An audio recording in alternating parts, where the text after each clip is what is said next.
Good morning, everyone, and welcome to AFME's webinar on innovation in workplace mental health. And we're bringing this to you in collaboration with the City Mental Health Alliance. My name is Michael Colfontaine. I have the privilege to be the chair of AFME, and I have the pleasure of introducing today's discussions, which will be moderated by Poppy Jaman, who is the Chief Executive Officer of the City Mental Health Alliance. The CMHA, as it is known, is an association of professional and financial businesses that work with mental health experts and partner organizations to achieve the idea that every workplace will protect, support, and create positive mental health for their people, indeed a flourishing workplace. I would strongly recommend that you have a look at their website and their membership options. I'm very proud to say that I've been a long-standing supporter of the City Mental Health Alliance, and I'm privileged to be on the advisory board, and I can assure you they're an absolute leader in this space. I'm passionate about mental health for a couple of reasons. From a professional point of view, I think it's certainly all about operational resilience and better business if we can have a really engaged workforce where their mental health is looked after and encouraged so that our workers, our employees flourish. We will get much better client outcomes, we'll get great pride in our businesses, and we'll be better managers of risk and enhance overall culture. On a personal basis, I'm deeply interested in mental health because a little over 8 years ago, I lost my wife to depression. I became a single parent of 3 teenage children, and managing my own and their complicated grief and journey back to resilience has been an enormous privilege, but not easy. And I certainly feel a duty to speak on this subject, and if I can help others by doing so, that's very important to me. And I serve as a trustee for a small mental health charity that is very concerned with young adults, students, teenagers, making their transitions from school to university and into the workplace. I wanted to mention that this is the second webinar on mental health that AFME has organised this year, and that we've seen vastly increased demand from our members to address this very important subject. And if you're interested to listening to some expert opinions on the effects of the lockdown on our mental health, you can still find the recording in AFME's events website and also on our YouTube channel.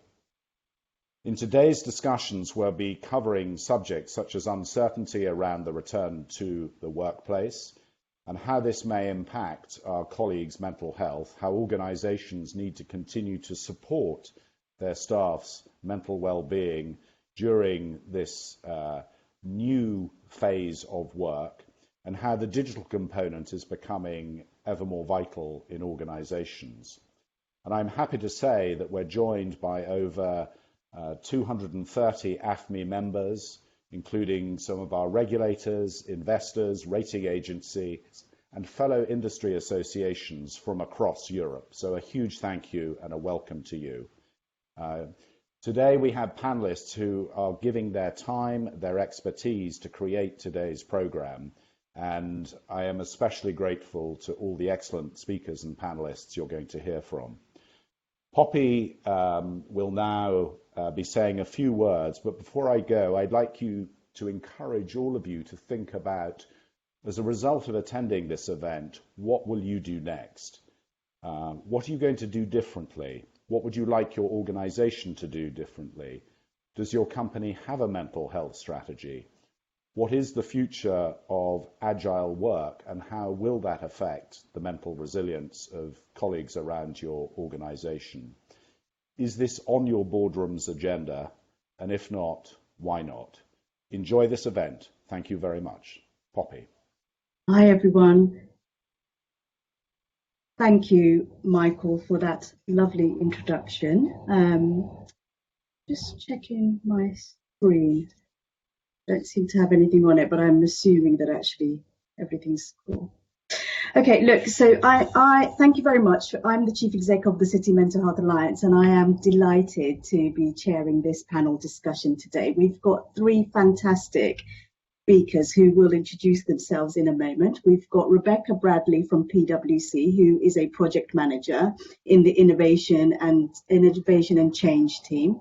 We've got Dan Watkins from BNY Mellon, who is the head of markets, clearing and collateral at MEA at BNY Mellon. And we have Nick Taylor, co-founder and CEO of Unmind. In a moment, I'm going to ask them to introduce themselves and share with us as a starter, what does innovation in workplace mean to them? And particularly what they've learned about innovation in the last few months. But before I do, I just wanted to set the scene with my reflections on the big picture. So 2 years ago, the Lancet Commission reported that mental illness is on the rise in every country in the world and will cost the global economy 16 trillion by 2030. It estimated that 12 billion working days a year is lost to mental illness. In the UK, mental ill health already costs the businesses 45 billion in a year. And I would say that no price can be put on the human struggle and experiences of poor mental health. These are data points from before the pandemic. One thing that everyone, health professionals, mental health leaders, business leaders, governments are aligned on is that the impact of the pandemic is and will continue to intensify existing health inequalities. And COVID-19 has caused a mental health crisis. So the emerging data of the impact on people's health shows that the demand for mental health services went up significantly. Some helplines, mental health helplines, reported over 300% increase in traffic. I checked in on the data for domestic violence and abuse helplines, and they went up by 700%. From people suffering and experiencing domestic violence during the peak of the pandemic. Interestingly, also, studies shows that the way people accessed mental health support during the lockdown in this country was 49% through our NHS and our health service, 23% by private providers, 16% from charities, and 9% from workplaces. And that, for me, is a really important database, because today we're talking about workplace mental health, and workplace mental health has a role to play in the ecosystem of health provision and in supporting people get the help that they need early, so that we can reduce the impact of people getting into a crisis position and recovery taking much longer. Look, we also know that after any disaster, natural or man-made, 40% of the affected population are more likely to experience poor mental health. So this will be, and the reasons for this are here. I just want to again continue just sharing a few data points. So we know that financial insecurity is widening, and not everyone is affected equally. So I did a review of research and over May and June of this year, and I found that high-income households have often maintained income and reduced spending, so saved. Low-income households were more likely to be furloughed here in the UK, and essential expenditure represented a higher proportion of their income. In this country, 2.1 million new universal credit applications were made, which goes to show the financial hardship that people are experiencing around us. 1 in 5 people are struggling to pay bills. The reliance on food banks has doubled in some parts of our country. Mothers are 1.5 times more likely to have quit or lost their job or have been furloughed. Higher proportion of single parents have reported mental and emotional distress during the pandemic than the population as a whole. 75% of mental health issues arise before the mid-20s, And findings from the third week of June in the UK showed that 18 to 24-year-olds were still more likely than any other group to report hopelessness, loneliness, not coping well, and suicidal thoughts and feelings. Three factors that contributed to their feelings are curtailed education, diminished job prospects, and reduced social contact with their peers. People who are key workers in cities are also known in the UK as the unseen workforce, those that are working behind the scenes in routine services and manual roles such as security, cleaning, transport, hospitality, hotels. Those that arrive early and go home last to help keep our cities going are at higher risk of contracting COVID-19 and lowest paid. So during the lockdown, many of the support for people living with existing mental illness, such as one-to-one therapy, training courses, volunteering, and supported employment, were obviously restricted. And very worryingly, those people with preconditions of mental health issues reported suicidal thoughts and feeling at a rate almost triple those in the general population. So why am I telling you all of this, and why are these data points so important? Because your organizations, our organizations, employ or contract people that fit into all of the above demographics. So workplaces are, in my opinion, a cornerstone of every society. And so in planning the next phase, as employers, I believe we have to be radical and always unrelenting in our high expectations of ourselves, our communities, and our organizations. We have to be compassionate, and we have to consider the whole picture. And most of all, we have to be kind in the way that we adapt.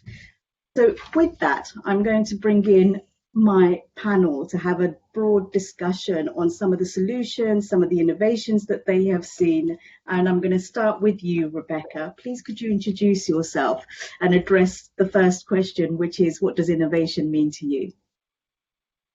Thanks, Poppy. Morning, everybody. My name is Rebecca Bradley. I'm a project manager at PwC, specifically in our workplace and secretarial team. So supporting all of our colleagues across all of our PwC offices across the UK with innovation, change, new technology and new ways of working. So as you can imagine, particularly in this COVID situation that we found ourselves in the last 6 months, we've all had to adapt very quickly to working in lots of different ways. For me, what does innovation mean? I'm lucky. I've been at PwC, 16, 17 years off the top of my head. Innovation around mental health for me is making it part of everyday conversation. So mental health is as important as physical health. And I've seen some fantastic policies, both internally within PwC and externally, where we've moved from mental health being something that we might have talked about once a year on Mental Health Awareness Day, to actually, as I say, being something that's accepted and is part of open conversation every day. So that for me is innovation. Thanks, Rebecca. And I can second that in terms of PwC. I've been a founding member of the City Mental Health Alliance for 10 years now. And I've just seen your strategy grow on every angle, starting from awareness raising to embedding it into the whole organization. So thank you for that. Nick, can I come to you next? Hi there. Yeah, absolutely. So I think the key thing is to think about mental health as something we all have all of the time. It's something we have from the moment we're born to the moment we die. And therefore, for me, innovation is making sure that wherever our mental health is on any given day, we have the right access to the right support. Mental health is something we should be thinking about all of the time. We should be nurturing all of the time. No different to how we look after our teeth. So I think innovation can come in many shapes and sizes, but the key thing is it should be providing us the right support at the right time. Thanks, Nick. And did you say no different to how we look after our teeth? Well, I've always thought it's a fun, and I always have to preface this with saying I'm not suggesting we don't brush our teeth. I think it's great that we're all so good at brushing our teeth, but we are. It's funny how as human beings we wake up and we brush our teeth in the morning, and then we go to bed and we brush our teeth at night, and it's brilliant that we do that, and that's prevention. and it's really, really good for good dental health, and it stops us sitting in the dentist chair so much. But that's 6 minutes of the day we're making time, or 4 to 6 minutes of the day, depending on how rigorous you are with your flossing, etc. But that's time that is really precious that no one would miss, and even if you do miss it, you wouldn't admit to someone you hadn't brushed your teeth in the morning, because there's a stigma about that. But if you think about what's more wonderful, the human brain or your teeth, or your dental health, or your mental health, it's really your mental health. Your mental health is what defines you as a human being. I have a puppy sitting next to me who will no doubt bark at some point during this, but like my puppy has teeth as well. So it's, most mammals have teeth. It's not that interesting, but we spend all this time looking after them. What is interesting is we have the brain, which is the most complex thing known to humankind in the universe, and it's a major driver in our mental health, as our physical health is too in our mental health. But we should really nurture that and look after that. It's our best asset, and it needs everyday care. I love that, Nick. I've actually never heard anybody say we look after our teeth every day, and actually I meant, so that's going to stay with me forever now. Dan, let me come to you. Yeah, I mean it's tough to follow that. I mean, I think it's a good maxim for life to take care of yourself. In my role at BNY Mellon, I'm responsible for a series of front office businesses, and what does innovation in mental health mean to me or the firm? And I think, as you know, we've worked with you and the City Mental Health Alliance to put together a framework that we're using, and I'm sure we can talk more about that as we go through this conversation. But I think what I would draw kind of attention to is, I see there's lots of dimensions I have to look at this through, but two would be, A, as a person that's responsible for the well-being of my team, I'm responsible for the firm, and I just should care about that as a human and as a proper modern manager. But also the other dimension that's very front and center if you have one of the jobs like I do is the regulators care about this more, and they've been talking about conduct, and conduct, I think at the kind of most cursory level is about, are people doing the correct thing? Are they behaving as we would expect? But the regulators have gone way beyond that now, and the conversation currently is very much about, are the people okay? Because if you're putting too much stress on them or too much pressure on them, that's when bad things can happen. So it's not about the kind of nanny state just looking over people's shoulders to make sure they're doing the right thing. It's about creating the proper environment. And the amounts of money that we're dealing with are very significant to all of the people that we're acting as custodian or trading for.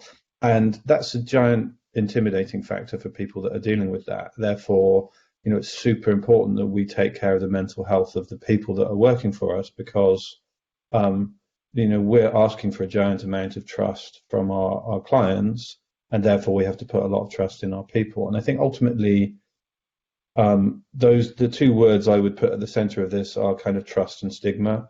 There's a historic stigma to talking about this topic and admitting that there might be a problem, and therefore the trust goes two ways. We're trusting our people to trust us when they're not well, and we have to create an environment. That's the innovation ultimately, to create an environment where people do trust that they can say, actually, even one of these high-powered, high-paid jobs, I still need them to say, actually, I need a break today because I can't quite cope. So I'll hand it back to you, Poppy. There's quite a lot to talk about today, I think. Yeah, thanks, Dan. And that's really helpful. So actually, Rebecca, building on what we've just heard, what do you think has changed? Because I outlined sort of some big picture data and some of the things that we need to think about for our employees, but also the ecosystem our businesses sit in. But I just want to come back into the business and workplace, and what has changed for positive and negative across the board, in terms from new entry to people that are retiring within your organizations. So sorry, in terms of what's changed sort of recently with working differently around COVID and lockdown, etc. I think some of the positives, I mean, gosh, wasn't it surreal when it happened in March? And certainly from PwC's perspective, overnight, 22,000 of us are working at home. I think initially lots of us went, oh, fantastic, no commute. a little bit more time for the dog, or family time, or even cooking a meal in the evening, or I'm actually having a meal with my husband during the week. This is quite surreal. This isn't something that happens in normal life. So lots of positives, I think. Everyone was thrown into the same situation, everyone adapting to change, using technology. I mean, specifically at PwC, the technology was already in place. Many of us were already working quite flexibly already as part of our everyday flexibility policy. In my own personal example, I was probably doing 2 days a week from home as an average working week already. Lots of teams became very close, using technology to do online quizzes and Zooms and bingo and all sorts of different, activities to keep teams connected. So lots of positives coming out of it. But I think very quickly as well, it became really apparent there's quite a lot of negatives as well. It can be really quite isolating, whether that be isolating because you're living on your own, or sometimes just isolating stroke unrelenting if you're in a busy household and actually all you're craving is perhaps a little bit of quiet, so that you can either focus on being a parent, supporting elderly relations, or just having a bit of time for yourself. So I guess lots of support came out, particularly again within PwC, of existing programs that were already there, but were very, very quickly sort of scaled up to say it's okay to not be okay. It's okay to want to reach out to a career coach or to our confidential counselling guidelines. We had a number of quite significant live video calls that we could join, listening to a live doctor and psychiatrist, just talking about all the different challenges that lots of us might have been facing, because obviously that situation I think felt very, very different for everybody. So lots of positives, yes, but some negatives as well. But I think the openness, again, that Dan referred to there, and the stigma, and the fact that it is absolutely acceptable in a large organisation to say to somebody, actually, I'm not okay today, actually I think makes it an awful lot easier to kind of get that support and kind of get past that to get back to a good place, whenever that might be for each individual. Thanks, Rebecca. And in a bit, I'm going to come back to you and ask you about the autonomy to choose, because I guess we've gone from the first lockdown where everybody was at home, and now there's this element of choice. And I'd like to hear your views on what the psychological impacts of that might be. And Nick, in a moment, I'd like to ask you what the data shows from the work that Unmind have done. But before, I'm just going to let you think about that for a moment. But Dan, I want to come back to you around what you said around creating trust, and what the FCA talk about in terms of a psychologically safe culture. And for me, that's about belonging. So and if I can be part of a culture where I have a strong sense of identity, a strong sense of belonging, that I trust to speak out if I see an issue that doesn't resonate, or bring new ideas without feeling like I'm going to be ridiculed, that creates a psychologically safe culture, which then means that when I am struggling, I can actually speak to you as my boss and say, look, I'm going through a really difficult time at the moment, and trust that it won't have a negative impact on my career. So what do you think the cumulative impact of the stresses that Rebecca's just sort of highlighted are having on the people on your team? And maybe talk a little bit about the framework that BNY Mellon have developed in this. Yeah, I mean, I think that's a good question, Poppy. I mean, I think a couple of themes. I think, clearly we're in the middle of a giant accidental experiment. I think if we had tried to say you can get a whole front office organization at home working effectively with technology working in 10 days, and you said that a year ago, you'd have said that's practically impossible. There'll be all sorts of objections to why that can't happen, but here we are. And I think I would say a few things related to that. I think if you've spent time in the trading room, you kind of understand that we are, as humans, quite diverse, and we're not at all the same as each other in many different ways. But there are many ways of thinking and how we operate as a set of personalities. And a trading room is something of kind of a Harry Potter sorting hat experience, in that you do end up with distinct personality groups in the different parts of the trading room. And the transition from trader to sales does happen, but it's not an especially common path, because they tend to have different personalities. And obviously it's dreadful to generalize about people, but generally speaking, in this kind of lockdown experience, the traders have had a happier, better well-being experience than the salespeople. And you can come up with simple explanations for that, like the fact that the traders tend to be more cerebral in themselves, perhaps slightly more introverted, something of a kind of super smart, leave me alone with my data kind of mindset. So they're mostly happy as can be, versus the salespeople who operate in the land of EQ, human connection, building relationships, and they thrive on that kind of interpersonal recharge that they get when they talk to people.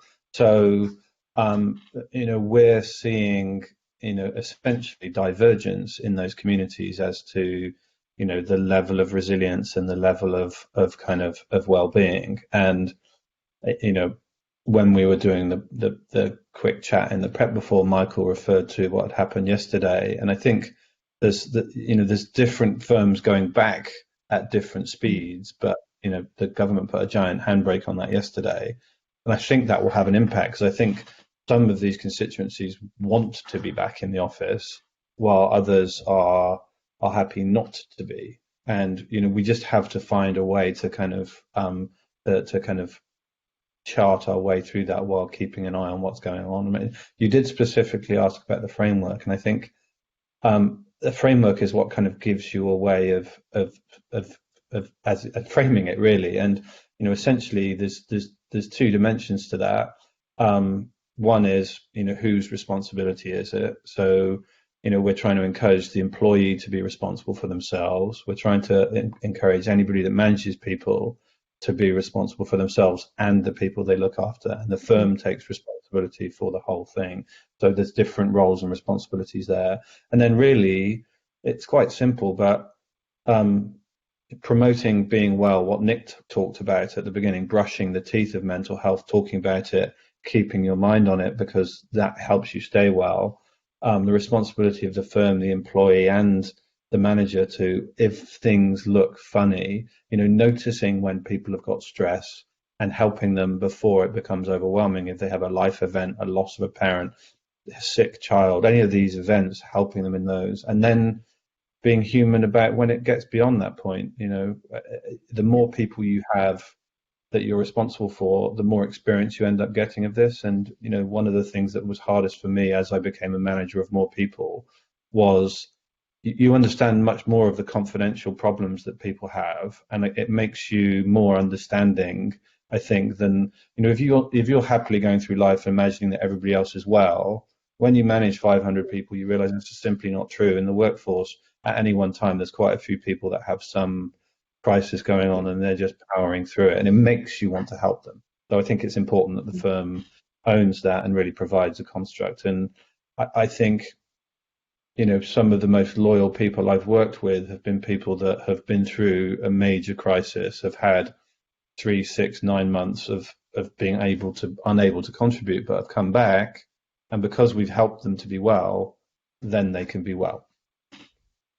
Thanks, Dan, and I love what you just said, around supporting people and recognizing that life isn't just about what happens in their work, which is what I was trying to outline. There's so much else going on for us, and actually if we can bring our whole selves to work, and whether that's actually asking for time out or being in it with a reduced and adapted workload, but being cared for is the key. Nick, what does the data show us? And tell us about the work that Unmind have been doing.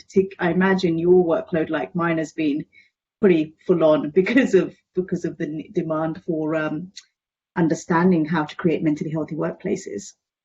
Yeah, absolutely, and it absolutely has. And I think one of my anxieties when we came into the COVID world was that all the great progress that had been made on breaking the stigma around mental health, raising it on the agenda, getting it at leadership conversation on a regular basis.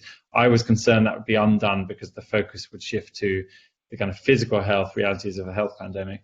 But of course, that hasn't been the reality. And instead, what we've seen, in a way, I think, is almost an acceleration of the trend that was already in place around mental health in the workplace. And I think it's now, there is such a thing as a silver lining, which I say with real caution, because I recognize, one, we're still very much in this, and two, it is immensely difficult for an awful lot of people and will continue to be so for some time.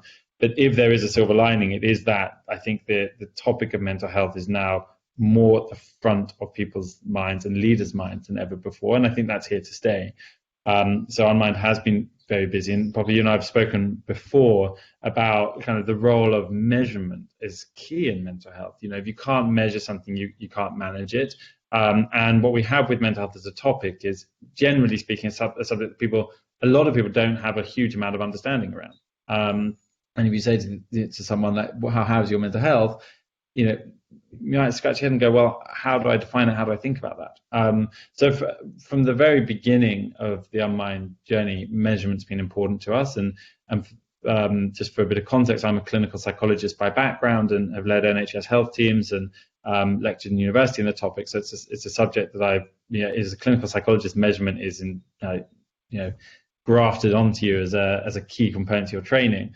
But what we felt when we started the company was that there's some great measurement tools out there around reactive healthcare. So in other words, the PHQ-9 measures depression, GAD-7 measures anxiety, Core-RM, all of these measures are clinically validated, and they're useful in diagnostic reactive services to help triage people to the right level of care. In other words, yes, you've completed this questionnaire and it indicates your scores are high enough to warrant treatment for depression. The problem with those measures is they ask questions in quite negatively skewed ways because of the nature of what they're trying to do. And therefore, they're not really useful for the 6 and 6. They're useful for the 1 and 6.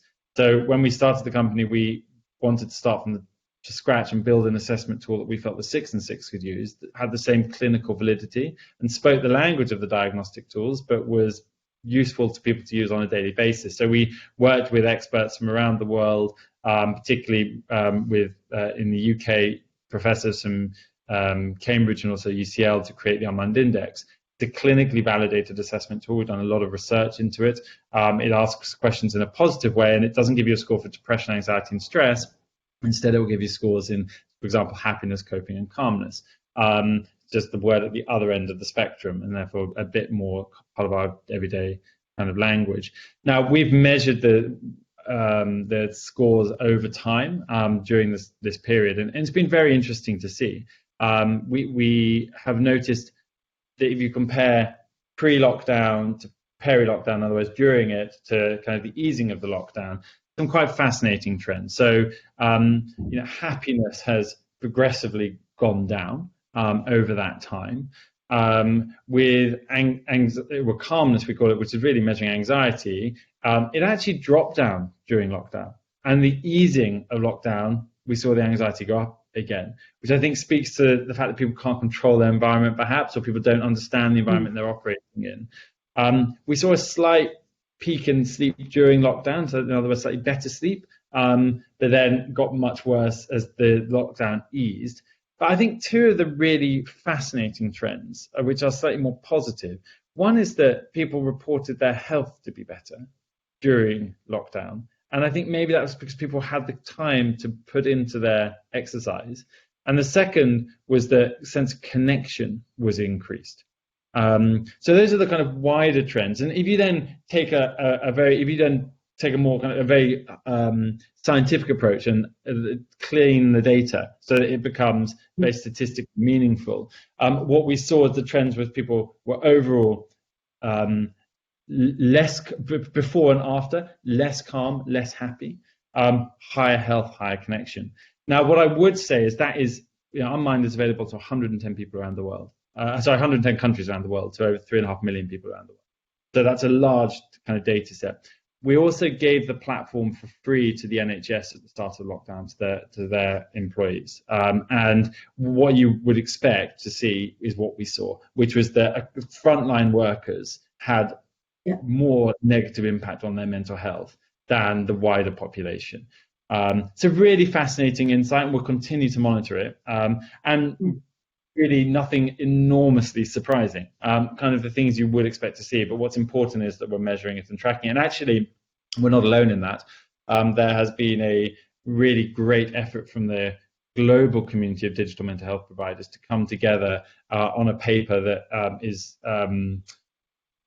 due to be published in the near future, that had some incredible names such as Tom Insel, who's the drug czar of California, leading it, and all the digital mental health providers came together to kind of share insight and look at the global trends that we're all seeing. So some really fascinating stuff coming out of the digital health community, I think, around measurement.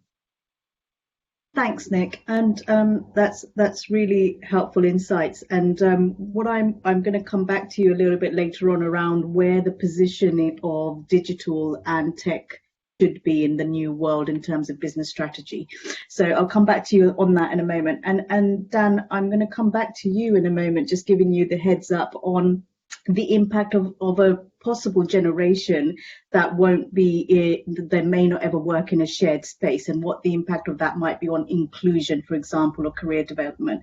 We've got a few questions on the chat box, so if you guys want to also have a look at that while Rebecca responds to this question, which is, Rebecca, autonomy. Tell us about what the impact of people choosing to coming back to workplaces is having. What have you seen?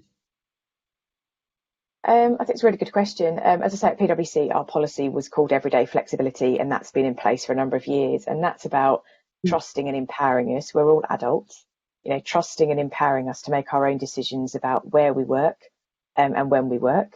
Obviously, there's a lot of support in place, particularly for our younger members of staff, because that's quite immense to suddenly be told that actually you've got complete freedom.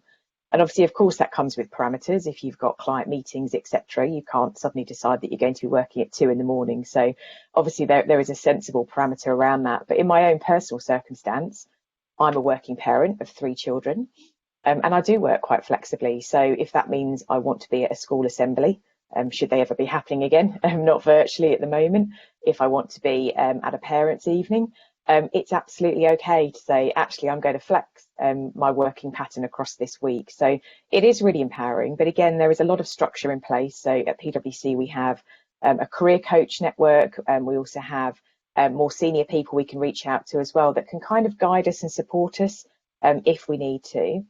And I guess as we move into this next phase of lockdown, it's about the blended approach. It's about having that autonomy that if you want to go back into a PwC office, you absolutely can. Obviously, with track and trace, etc., we've got, rightly so, procedures at the moment to make sure that we're doing that in a safe manner, both safe for us as individuals and also as a wider firm. But it's actually also absolutely okay to carry on working at home or to have this blended approach. So again, my personal example, not that I'm counting, after 190 days of working at home, and particularly with 3 children homeschooling, I found I was moving around the house to try and find a quiet space.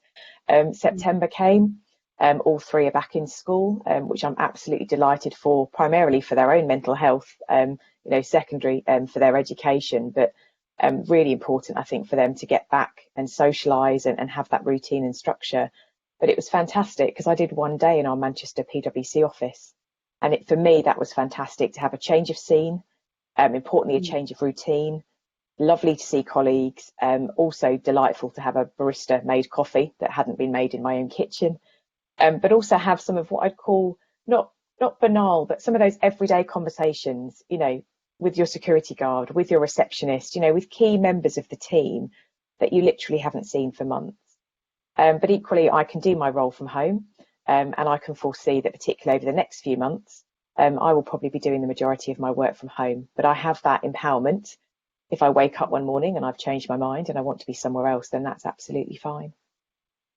Thanks, Rebecca. And I am going to ask you, Lindsay Rogerson has asked a question. Will you guys at PwC be increasing the support that you're giving your staff after the announcements yesterday? a really good question. So we've already had some comms that have come out from our chairman, Kevin Ellis. Our offices started to slowly reopen in June, and the primary driver for that was for people that had a personal need to go into the office.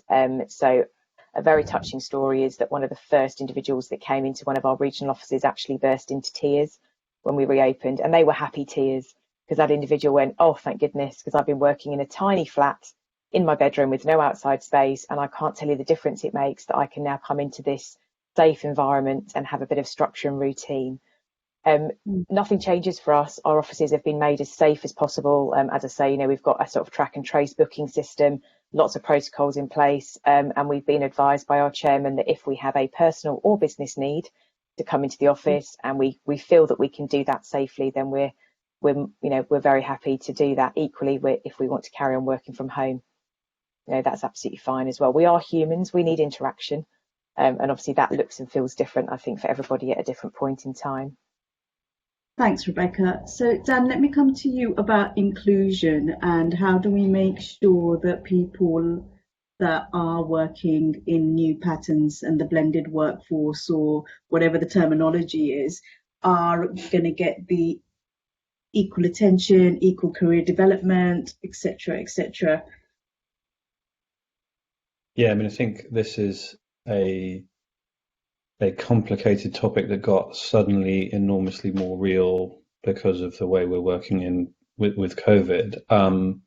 I can give you some kind of specific examples of what we've done, and I'd say, this is early and it has something of the element of we're making it up as we go along. It didn't come with as much pre-planning and thought as you would normally have. So, Rebecca was talking about the fact that they've onboarded 1,400 grads, or whatever the number was. It was a surprisingly large number, which I guess you would expect for a big consulting firm, and they've done that entirely virtually. So that's been forced and thrust upon us.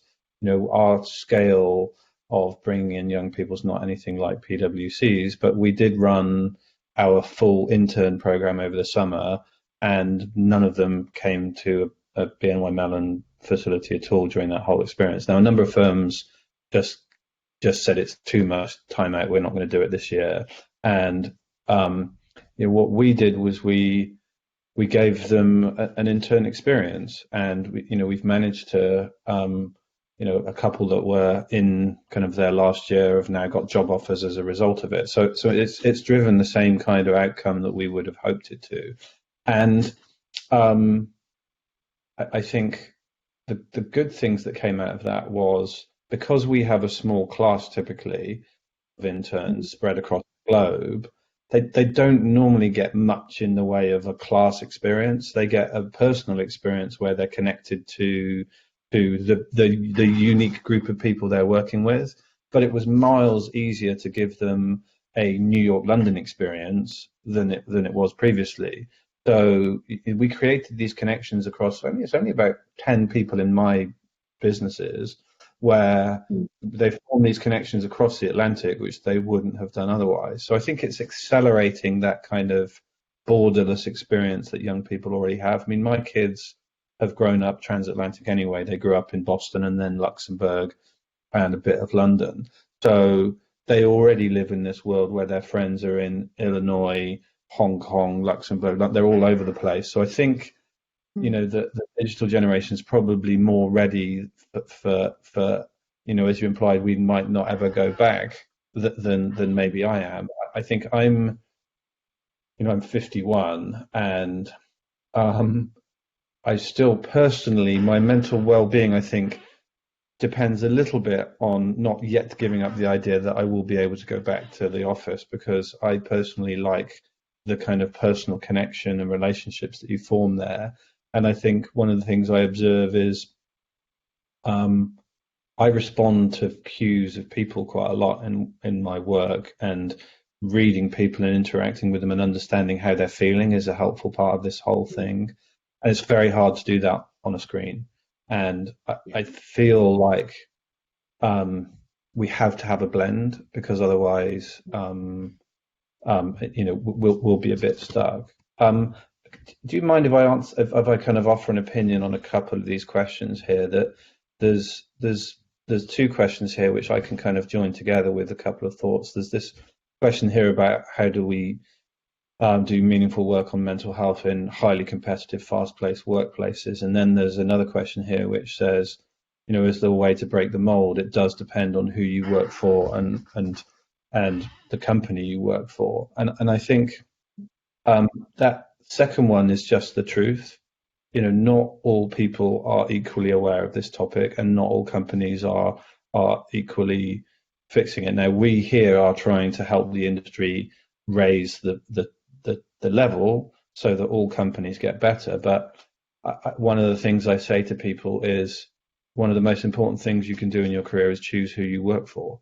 And I think if we can put mental health in the middle of that, at least thoughtfully, I think it's a critical piece of the component. If you can work for somebody that doesn't make you feel inadequate, it's a good start in life. You don't want to have that. And then on the kind of fast-paced piece, one of the things I evangelize about this topic. So I read a book at the recommendation of a close friend called The Happiness Advantage. It's an American book written by a series of professors that were at MIT, and they arrived at MIT, super high performing. Every single kid there came top of their class in math or engineering or whatever. And like week one, they realized, oh crap, I'm not going to finish top of the class. And so you can be you're in the top 1%, and suddenly you're immensely depressed because you're not going to be top of the class. And that book speaks to kind of two realities. One is you have to construct your own life and make it a blend, and that don't depend on happiness arriving tomorrow. Don't work hard today in the expectation that there's some future happy state that will arrive. You have to construct a happy state in what you do at your workplace. And ultimately, I think that conversation is much more meaningful than any wrap around, this question refers to yoga and meditation. Those are good because they help create space. But unless you concentrate on that core, unless you feel well in the work that you do and derive satisfaction and meaning from having done a good job, but you get that right, all the rest of it is easy. But you can't fix being unhappy in your work and your job by doing yoga or something else. You have to fix the core of what you do. Thanks, Dan. And Nick, there's a question directly for you around the survey from Scott here. Would you like to respond to that? And then could you also address the question around how do you convince leaders to get on board this? Yeah, absolutely. And the short answer is that the Unmind Index is available to companies who have Unmind available to their employees and to NHS employees. Unmind is a workplace mental health platform, and we're not a consumer platform at all. And that allows us to focus on our roadmap being the roadmap that companies need to see to support their people. So I'm afraid it's not actively available, but would be available if it were available at Scott's company. In relation to the wider question about senior leaders, I think it's a complicated topic, and it's probably nuanced according to the company you're talking to. I think that there is so much pressure put on leaders to do so many things. And I think for those of us kind of on the mental health kind of crusade, as it were, that we're passionate about driving this forwards, it's sometimes easy to forget that the mental health might be a topic that leaders actually don't also know about and that feel confused to talk about or feel unconfident in talking about. And therefore, I think supporting leaders to understand how to talk about the topic of mental health and how to engage in it is really key. I think there clearly can be some great advantage to be had from peer networks of leaders sharing best practice with one another, from making information available to leaders specific around what they can be doing. Very tangible. Leaders are often busy, so giving them tangible things that they can be doing. Obviously, amazing organisations such as City Mental Health Alliance that can help drive leadership engagement in the topic of mental health. I also think that that's the carrot side of things. I think there is a stick side to this as well, which is that I think leaders, irrespective of their personal views on the topic of mental health, need to remember that it's actually a tipping point here with this topic. And people coming into the workforce are no longer thinking it's a nice to have if my organization cares about this subject. They will be choosing where they work based on how well the organization is known to look after the well-being of its people. So there is an urgency for leaders to recognize if they want the best people to work in their organization, and we all know that the most successful organizations have brilliant people. If that is what you want, you need to make sure you're providing the right mental health support to your people. Otherwise, they won't come and work for you, because people coming into the workforce today have rightfully an expectation that their organization will do good by them, and that includes doing good by their mental health. So I'd say there's carrot and stick side to it. Thanks, Nick. And Rebecca, I've got two questions which are similar here, which is around practical examples to provide support remotely, or what are the most important impactful steps that you can take. I think they're sort of almost the same question. Would you mind having a go at those two? What has PwC done that you've seen that have landed really well with your employees remotely, and not necessarily in the pandemic climate, but what has had the biggest impact generally within your mental health strategy? Well, certainly, I guess so. As an employee, what's had the biggest impact is, I guess, coming back to that first comment I made, it's part of everyday conversation. So we've got lots of different avenues of people that we can reach out to. So it might be directly to our career coach. We've got some mental health advocates who are completely independent of the department that we work in, that we can reach out to have a confidential conversation with. We have some very brave individuals that are very open about sharing their own mental health journeys. I mean, as Dan alluded to then, when you support a team of people, you suddenly realise that the world is not always a happy place for everybody at the same time. So I think sharing some of those stories from individuals that have had some really significant challenge, really wide-ranging challenge, and sharing those stories, but also bringing to life, the support that people have had, I think makes that an awful lot easier for someone else that might be starting to go through something similar and feel that they don't have anywhere to reach out to. And we've always had things like a confidential helpline that we can call. But I think one of the things that resonated most for me, and indeed my uncle's a retired partner at PwC, so he retired, about 15, 20 years ago now, which shows you how the world has changed, is one of the first communications that we had from our chairman after lockdown was the invitation to join a live session with a psychiatrist and a doctor. So there's that recognising that actually we're suddenly all working from home, and actually talking, as Nick said there about carrot and stick, one of the most important things is actually us and our mental well-being, because actually if we don't look after ourselves, we certainly can't go out and look after our clients. So actually that for me was really quite liberating. That was one of the first things that was offered to us. Not necessarily the practical, here's how you use Google Meet, here's how you can work effectively at home with the technology, but it was around looking after ourselves first. And then you can come on to the more practical stuff around technology afterwards. Thank you. And I would add to what Rebecca's just said in terms of those questions. So I always talk about there being three prongs to a mental health strategy or a workplace mental health system. And one of them is socializing the mental health agenda or normalizing it. So that's the campaign, that's the everyday conversation. So how do we make sure, if you've never spoken about mental health in a workplace, then it's a bit odd that you suddenly start talking about it. But actually, I think in the current climate, everybody's talked about mental health. So it's a really great way to be able to bring that into your organization. And PwC launched the Green Ribbon campaign, for example, which is now world renowned. So, wearing a green ribbon to demonstrate that you're open to talking about mental health is a really simple way of running a campaign throughout the whole year, not just on World Mental Health Day. So the first is socializing. The second is skilling up. So actually how getting the, there's everything from online line management training that some companies have put in place. Others have trained people up as mental health first aiders at every level of the organization. So giving managers the skills to have a conversation around mental health and working out where that sits within your organization. So skilling people up and building their confidence.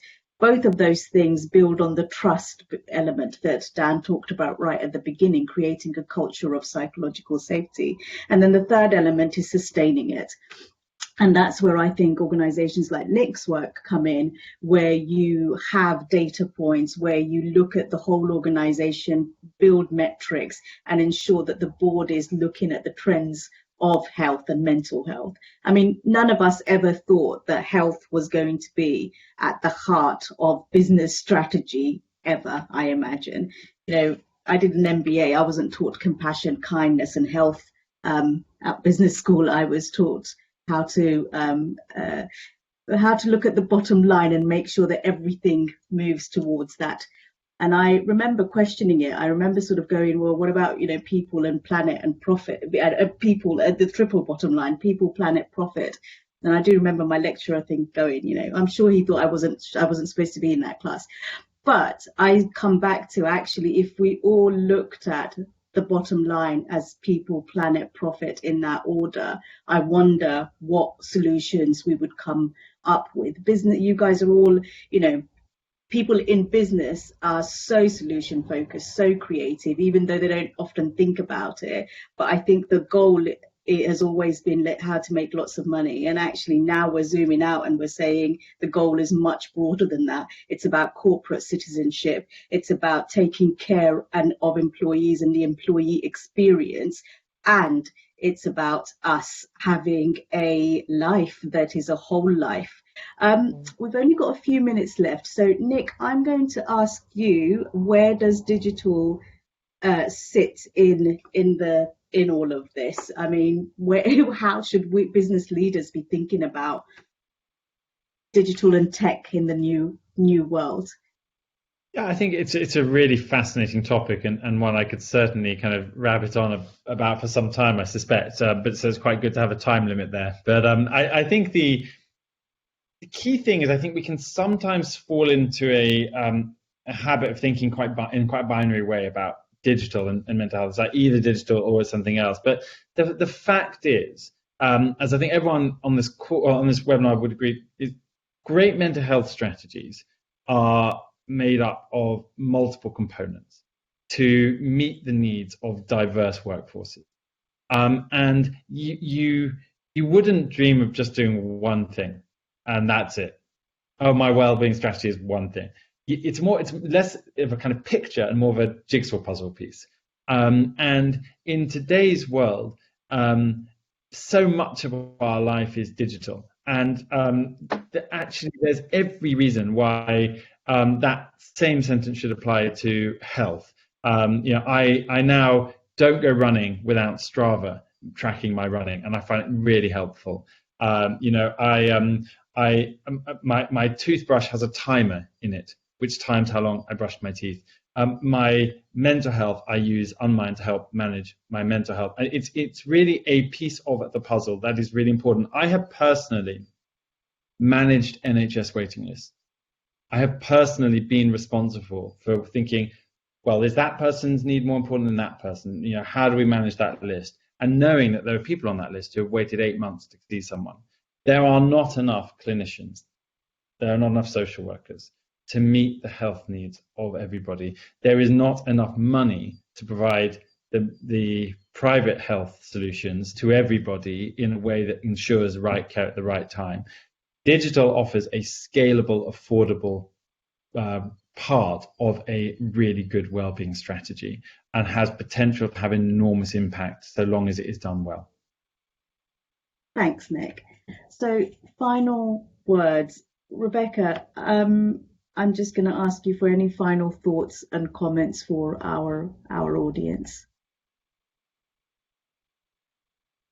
Gosh, I think embrace any opportunity that you see to share best working practice around mental health. I mean, obviously, Dan and I both work for quite large organisations, and obviously there's a lot of really positive things happening. But I think anywhere that you see really good practice, just share, because I think that's how change happens. Thank you so much. Dan? I would just say let's maintain the momentum that we've created from this opportunity of everybody working from home. I think it's on people's minds much more than it was, and let's not let that slip. And I'd also, sound a slight word of caution around that, in that I think, a lot of mental health issues stem from a sudden arrival of self-awareness, when we as humans spend a lot of our lives pretending that we're fine and suppressing kind of stuff. And I do worry that a lot of people have spent time thinking a lot more than they did before, and we just need to be ready as organizations and managers for people that are less well when they come back from this experience than they were at the start of it. So I haven't seen the crisis arrive yet, but I think let's stay focused and make sure we provide the support people need.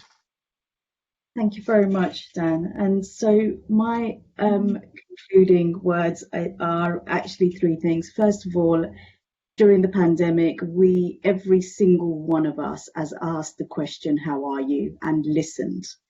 And that is a real skill. So in my previous organization, the Mental Health First Aid, that's essentially what we teach, how to ask the question and listen. So let's continue that, because we've all learned that skill. The second thing is self-care. You cannot drink from an empty cup, which is what Rebecca was saying, all of us are saying. So actually, if you look after yourself, you lead by example, both in your family and in the workplace. And finally, let's not leave mental health behind, because this is a real opportunity to build whatever the future is going to be in a holistic way that is going to be good for all. Thank you very much, everyone. Thank you very much, Rebecca, Nick, Dan, for your insights and your time this morning. And thank you to AFME for inviting us to have a very important conversation on mental health. And have an amazing rest of your week. Bye-bye.